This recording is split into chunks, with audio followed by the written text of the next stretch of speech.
as a director, you're in charge of creating a vision from script to screen. How do you prepare for that, and how does it excite you along the way? What gets you going about that? Yeah, so the process for me is it's very replicable, even though the building blocks that you'll get for each project are very different. The parameters are different. You're going to have different challenges, different needs. But what I try to replicate for myself and with my team is first and foremost research as much as you can.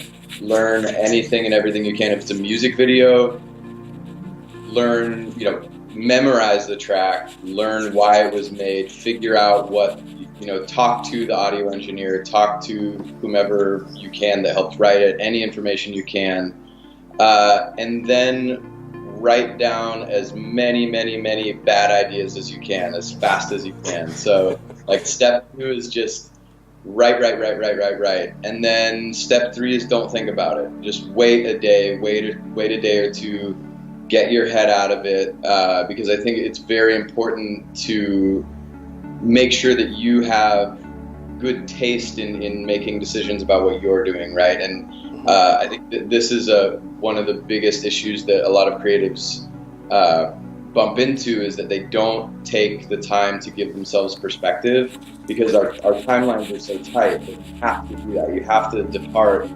because really at the end of the day, my job is only one thing, is to say yes and no in the most tasteful manner possible. You're not wrong.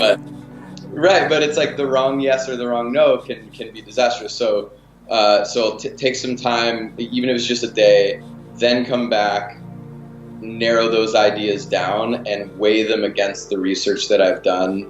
And then whether it's a brand or a musician, then it's really about communication. I want them to fall in love with what I've fallen in love with, so making sure that they understand that I heard what their needs were, but then also that they get excited about the emotional component of the narrative or the story or whatever it is that we're getting after.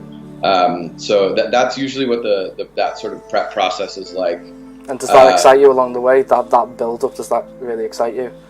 Yeah, of course. I think being able to go through the reference process, trying to figure out where's the inspiration going to come from. So for me, my background is equal parts writing and art direction. So I'll spend a lot of time pouring through hundreds and hundreds of images, and then writing as much good stuff and bad stuff as I can. And so yeah, that's incredibly inspiring. And along the way, the best part is you get to bump into new references, whether it's other music videos, other commercials, new photographers, and old ones, and it shines a new light on a lot of that art that you already appreciate, because now you're trying to look at it through a different lens. Yeah. So that part I find very inspiring, because even if it's sort of like there's no wasted work, because even if you don't end up using that reference, you've internalized it in a new way, and down the road you may end up using it again because of what you've learned in this particular iteration.